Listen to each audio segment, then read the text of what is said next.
لیکن مسئلے کی باتیں بتانا پڑا۔ ایک عورت نے غلط حرکت کر لی۔ غلط حرکت کرنے کا مطلب یہ ہوا کہ کیسے بتاؤں، ناجائز اس کو بچہ ہوا۔ اب پیٹ میں بچہ، میرا اشارہ سمجھ گئے، پیٹ میں بچہ، پتہ چل گیا۔ حضرت عمر کی عدالت میں فیصلہ، جیسے ہی فیصلہ آیا حضرت عمر نے کہا اچھا اتنا گھنونا کام، اتنا گندا کام، چلو عمر نے حکم دے دیا اسے پہاڑ پہ بھیجو، اسلامی اعتبار سے حکومت، اور وہاں سے ڈھکیلو، دھکا مارو اور پتھر مارتے چلو، اس کو اتنا مارو، پتھر مارتے مارتے نیچے تک لے آؤ، مار دو سنسار کر کے، پتھر مارتے مارتے مار دو۔ یہ حکم ہو گیا۔ حضرت علی آ گئے۔ حضرت علی نے کہا عمر ٹھہر جاؤ۔ کون بولے یہ؟ حضرت علی۔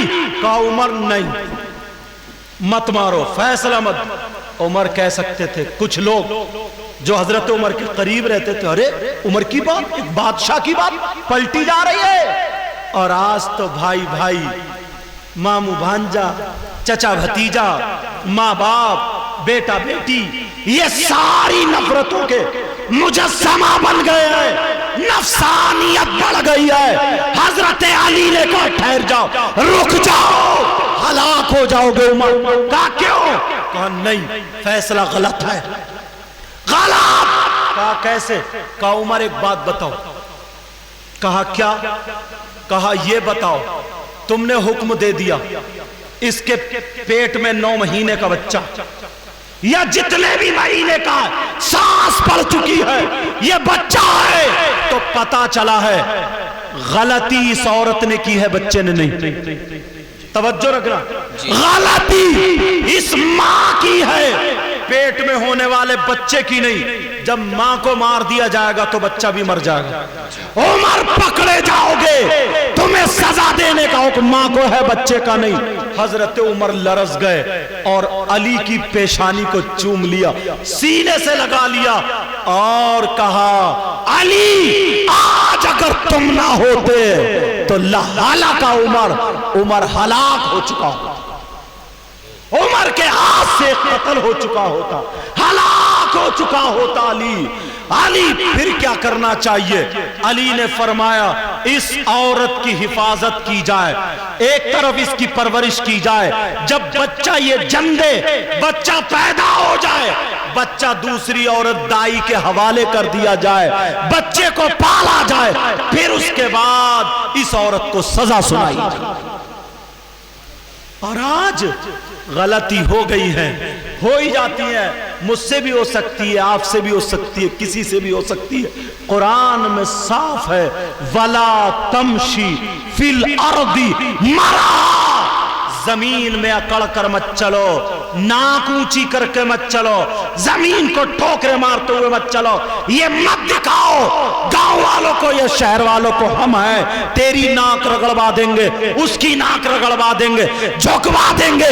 ارے اللہ کی ذات ہے جس کے سامنے سب کو جھکنا ہے، اور جو اللہ کے سامنے جھکے گا، اللہ کے سامنے جھکے گا، اللہ اسے بلند فرما دیتا ہے۔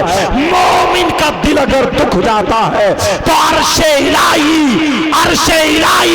دہل جاتا ہے۔ پیارو، میری تقریر کا مقصد یہی ہے، لب لباب یہی ہے، رشتہ داریاں مت کاٹو، رشتہ داریاں مت چھوڑو، اگر کوئی غلطی ہو جائے ایک دوسرے سے مل جاؤ، معافی تلافی دے دو، چھوٹا اس غلطی کو تسلیم کر لے، بڑا اسے معاف کر دے، اور اگر بڑے کی غلطی ہے تو چھوٹا اپنا بڑا سمجھ کے اس کو درگزر کر دے، اور پھر وہی محبتیں پیدا کرو جس محبت کا پیغام مدینے کے تاجدار نے مکے کی سرزمین سے دیا تھا، مدینے کی سرزمین سے دیا تھا، جب پوری دنیا میں عالم اسلام میں محبت کا پیغام پھیلا ہے، اسی محبت کے پیغام کو اپنے دلوں سے جانے۔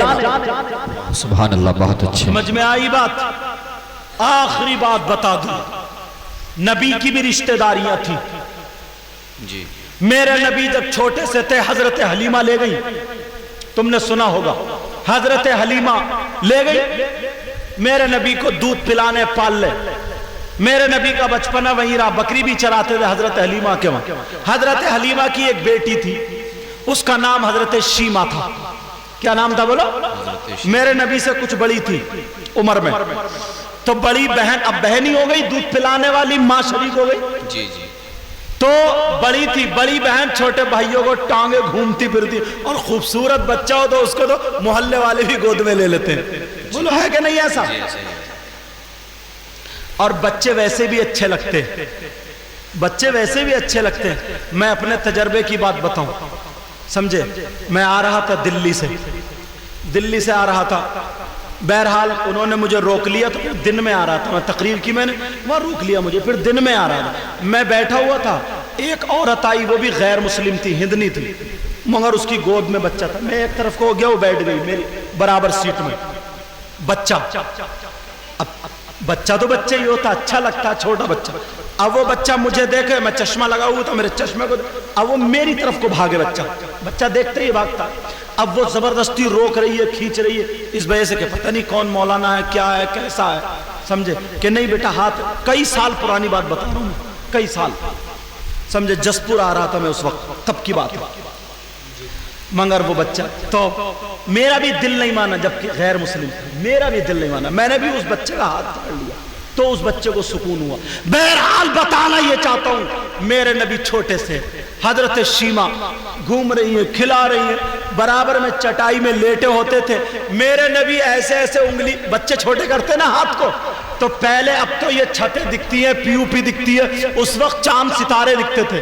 میرے نبی انگلی ایسے کرتے تو چاند ادھر کو آ جاتا، ادھر کرتے اشاروں پر کھلونا تھا، کھلونا چاند. یہ حضرت شیمہ دیکھتی تھی. حضرت شیمہ نے بڑے پیار سے پالا، بڑی محبتوں سے، چھوڑتی نہیں تھی. یہاں تک کہ جب حضرت حلیمہ واپس مکے دینے آئی شیمہ کو، تو حضرت شیمہ نے 7 دن تک کھانا نہیں کھایا تھا، اور روتی رہی تھی، میرے بھائی محمد کو لا کے دو، میرے بھائی محمد کو لا کے دو. وقت گزرتا چلا گیا، وقت گزر گیا. میرے نبی مکے آ گئے، اپنی ماں کے پاس آ گئے. اس کے بعد 40 سال کی میرے نبی کی عمر ہو گئی، نبوت کا اعلان کر دیا. ادھر حضرت شیمہ عمر میں بڑی تھی، ان کی شادی ہو گئی. اس کے بعد ملے نہیں، بچپن میں دیکھا تھا، شادی ہو گئی، چلی گئی ادھر، پتہ نہیں. اب ایسا وقت آیا، ایک دور میرے نبی کے صحابہ میں اور حضرت شیمہ کی جو شادی ہوئی تھی ان خاندان والوں میں، دونوں میں جنگ ہو گئی. جب جنگ ہوئی ہے تو صحابہ نے پکڑ لیا، ان لوگوں کو پکڑ کے باندھ کے ڈال لیا، اور نبی نے کہا کہہ دو. کیا پتا تھا اس خاندان میں میرے نبی کی بہن بھی ہے. نبی تو 4 سال کے واپس آ گئے تھے نا. کہا میری بہن بھی ہے، توجہ رکھنا یہ بات. اب جو تھا پکڑ لیا، تو وہ لوگ چندہ کر رہے تھے کہ چندہ کر لو اور لاتے ہیں. تو حضرت شیمہ بوڑھی ہو چکی تھی. میرے نبی بھی جب 45-50 سال کے ہوں گے تو حضرت شیمہ بوڑھی. جب بوڑھی ہو چکی، بولی بات بتاؤ، بات کیا ہے؟ کہا بات یہ ہے کہ مدینے میں ایک شخص ہے جس کا نام محمد ہے، اور سورج اس کے اشاروں پہ ہے، چاند اس کے اشاروں پہ ہے. اندھے پر ہاتھ پھیر دے، آنکھوں میں روشنی. اللہ کا پتھر اس پہ درود و سلام پڑھتے ہیں. ان کے صحابہ نے ہمارے آدمیوں کو پکڑ لیا ہے، فدیہ دے کر کے ہم چھڑا کے لائیں گے. حضرت شیمہ بولی ارے ذرا دوبارہ بولو کیا نام ہے؟ کہا محمد. حضرت شیمہ بولی یہ تو میرے ہی بھائی ہے. ارے یار، بہن کی آنکھوں میں آنسو آ گئے. کہا سنو، تم غلط بول رہے ہو، مدینے میں نہیں ہے، وہ مکے میں ہوگا. اور مکے سے میرے نبی مدینے کو ہجرت کر گئے تھے. کہا مکے میں ہوگا، محمد نام ہے. کہا میں نے بچپن میں دیکھا ہے، وہ انگلی چلاتا تھا تو یہ چاند سورج کھلونا بنتے تھے. بکریاں انہیں دیکھ کر کے، دیدار کر کے اپنے آپ کو خوشی محسوس کرتی تھی. پیڑ ان کو سجدہ کرتے تھے، پتھر سلام پڑھتے تھے. میں نے دیکھا ہے گود میں لے کر کے. وہ میرا بھائی ہے، وہ میرا بھائی ہے. اے لوگوں، چندہ مت کرو، کوئی روپیہ مت کرو. اب میں بہن ہوں، سارے آدمیوں کو اکیلی چھڑا کے لاؤں گا. ارے وہ بہن تھی یار.